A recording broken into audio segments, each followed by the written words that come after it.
The sun was just beginning to rise as I navigated the familiar winding roads leading to home. The weekend trip had been a welcome escape, a chance to break free from the daily grind and find a bit of clarity. But now, with the end of the journey in sight, my thoughts were on Laura. I missed her more than I'd anticipated. As I pulled into the driveway, I immediately noticed the absence of Laura's car. Instead, Sheila's car, a sleek, silver sedan, occupied the space. A jolt of unease hit me. Sheila had a way of making me uncomfortable. Her history and behavior had always been questionable. But I pushed the feeling aside. Laura needed support, and Sheila was here to help. The house seemed quieter than usual as I entered. The comforting hum of the refrigerator and the faint ticking of the clock on the wall were the only sounds. I called out, "Laura." "It's me, Alex." I heard a soft groan from the bedroom and followed the sound. As I pushed open the door, the sight of Laura lying in bed, looking pale and fragile, tugged at my heart. Sheila sat in a chair beside her, flipping through a magazine. "Hey, Alex," Laura said, her voice weak but relieved. "You're home early." I smiled, though my concern was palpable. "I missed you." "How are you feeling?" Laura tried to sit up but winced. "A bit better. Sheila's been great, really helping me out." Sheila glanced up briefly, offering a tight-lipped smile. "Just doing what I can." I noticed Laura's flushed cheeks and the tension in Sheila's posture. "I see. Do you need anything else?" Laura shook her head. "No, we're all set. But I think Sheila's about to take me to see a specialist." "Is that the plan?" I asked, my curiosity piqued. "I thought the doctor's office was the other way." "We're making a quick detour," Sheila said, standing up and gathering her things. "It's nothing to worry about." Laura looked at me apologetically. "I'm sorry, Alex. I should have told you. Sheila's been so helpful, and she mentioned this specialist that might help me recover faster." I tried to hide my unease as I nodded. "All right. Just let me know if you need anything." As Sheila helped Laura out of bed, I couldn't shake the feeling that something was off. But my fatigue from the trip began to weigh heavily on me.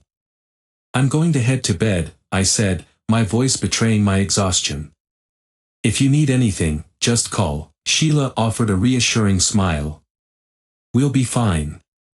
Thanks for understanding." I watched as they left, the uneasy feeling lingering.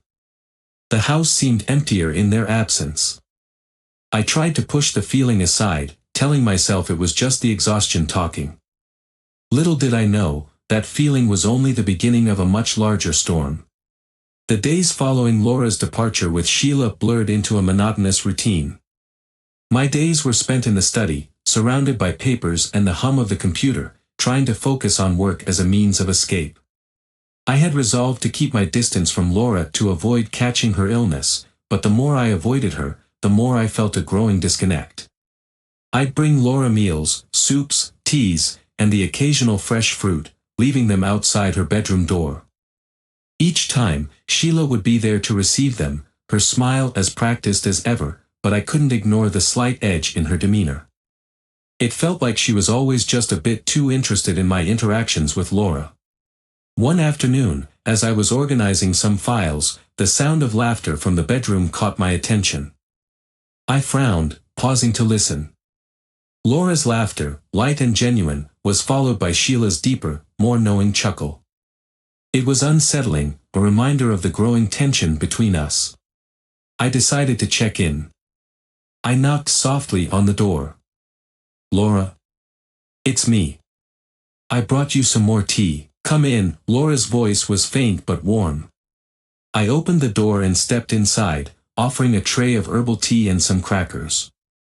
Sheila was seated on the edge of Laura's bed, chatting animatedly. "Thanks, Alex," Laura said, reaching for the tea. "You're a lifesaver." I nodded, setting the tray on the bedside table. "I've been meaning to ask, how are you feeling today?" Sheila mentioned a specialist. "Oh, that's right," Laura said, her face lighting up. "The specialist is supposed to have some new treatments that could speed up my recovery." Sheila's eyes flicked to mine, a hint of challenge in her gaze. "We're making progress. Laura's been a trooper." "I'm glad to hear that," I said, though a knot of worry remained. "Just make sure you're not overdoing it." Laura smiled gratefully. "I'll be careful, I promise. It's just that Sheila's been so helpful.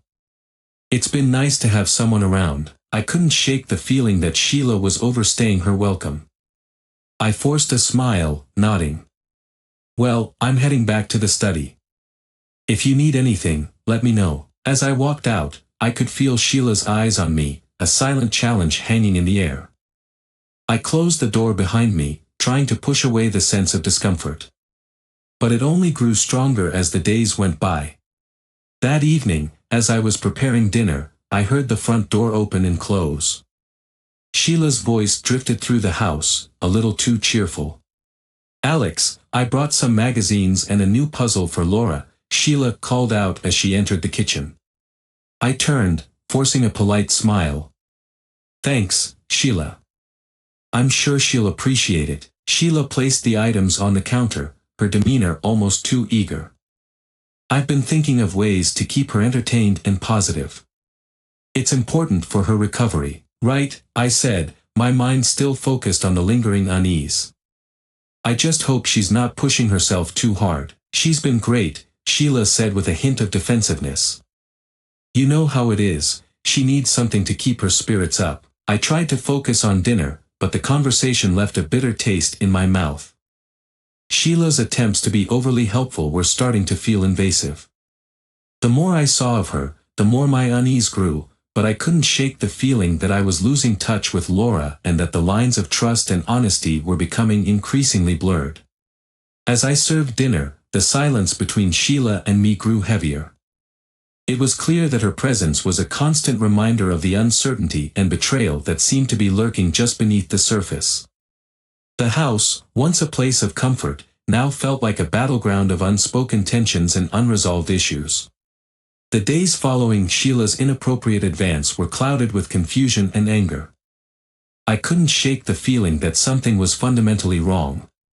Laura had been avoiding me, and Sheila's continued presence felt like a persistent thorn in my side.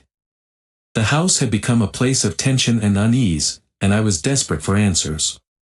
Laura's return was marked by a frail smile and a hesitant tone.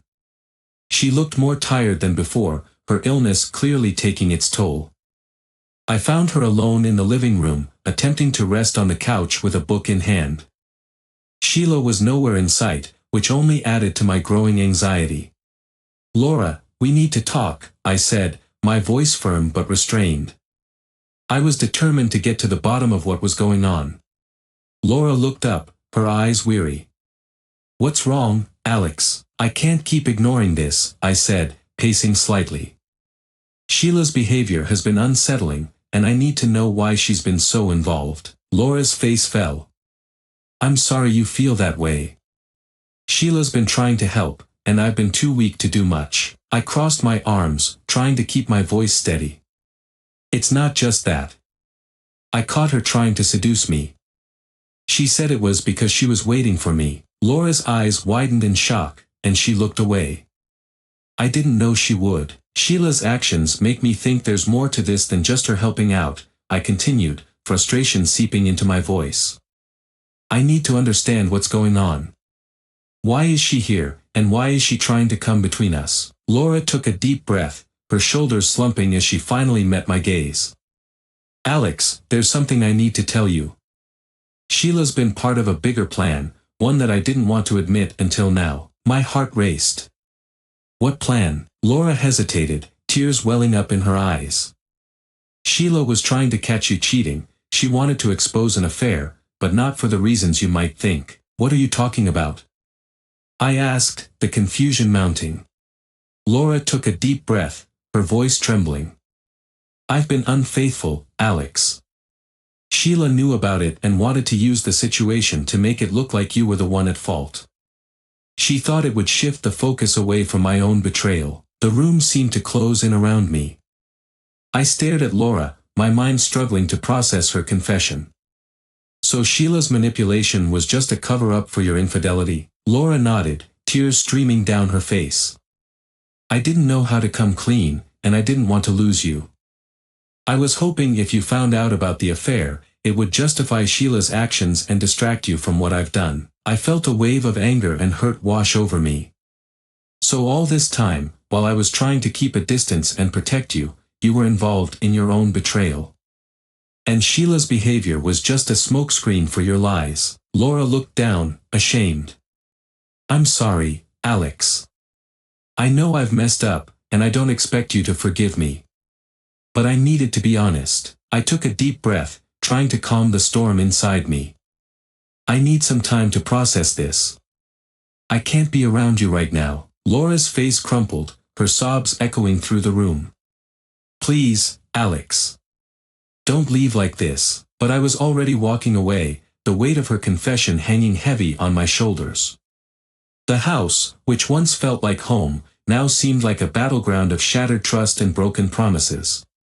As I left the room, I could hear Laura's sobs growing fainter.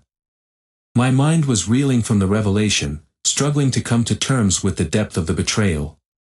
The path ahead was uncertain, but one thing was clear: I needed to distance myself from both Laura and Sheila to find some semblance of clarity and peace. The house was a shell of its former self, filled with echoes of conversations and laughter that now felt like distant memories. The once warm and welcoming environment was now tainted with the bitter reality of betrayal. I spent my days in a fog of anger and hurt, wrestling with the fallout of Laura's confession and Sheila's manipulations. I tried to maintain a semblance of normalcy, but every corner of the house reminded me of the lies that had come to light. My interactions with Laura had become strained, filled with awkward silences and unspoken tension. Sheila, on the other hand, had taken to showing up unannounced, her presence a constant reminder of the web of deceit that had ensnared us. One evening, as I sat alone in the living room, the weight of my thoughts pressing down on me, Laura approached. Her eyes were red and tired, the strain of recent events evident in her demeanor. Alex, can we talk? Laura's voice was hesitant, her hands fidgeting nervously. I looked up from my book, trying to steady my emotions. Sure, Laura. What's on your mind? She took a deep breath before speaking. I know things have been rough between us, and I understand why you're upset. I just wanted to see if we could work things out. I shook my head, trying to keep my voice calm. Laura, I've been thinking a lot about everything that's happened. The truth is, I don't think I can continue like this. The trust we had is gone, and I don't know if it can be rebuilt. Her face fell, a mix of sadness and desperation. Alex, I'm so sorry for everything. I was wrong, and I know I hurt you. But can't we at least try to fix things? We've been through so much together. I sighed, feeling the weight of her words. Laura, I appreciate your willingness to try, but it's not just about fixing things. Sheila's actions were a smokescreen for your infidelity, and that's something I can't overlook. I need time to figure out what's best for me, and I need to distance myself from all of this. Laura's eyes filled with tears. So you're just going to walk away? After everything? It's not about walking away, I said, my voice tinged with pain. It's about trying to find some clarity and peace. I need to step back and assess what's next for me. Before Laura could respond, Sheila walked in, her timing impeccable as always. Her eyes flicked between us, sensing the tension. Is everything all right? Sheila asked, her voice laced with false concern. I turned to Sheila, feeling a surge of frustration. Sheila, I think it's best if we don't see each other for a while. I need space to sort things out. Sheila's expression hardened, her facade slipping for a moment. Is this because of what happened before? No, I said firmly. It's because of the bigger picture. I need to take a step back from both you and Laura. This situation is too complicated, and I need time to process everything. Laura looked at Sheila with a mixture of guilt and resignation. Sheila, maybe you should give us some space too. Sheila's eyes narrowed slightly, but she nodded. Fine. I'll give you both some time. As Sheila left, I could see the uncertainty in Laura's eyes. The finality of the decision hung in the air, a stark reminder of the broken trust and unresolved issues. I turned to Laura one last time. I'll be staying somewhere else for a while. I need to figure out what comes next. Laura's voice was barely above a whisper. I understand. With that, I packed a few essentials and left the house, the finality of my decision settling over me like a heavy cloak. The road ahead was uncertain, but I knew that distancing myself from both Laura and Sheila was the first step toward finding some semblance of clarity and moving forward.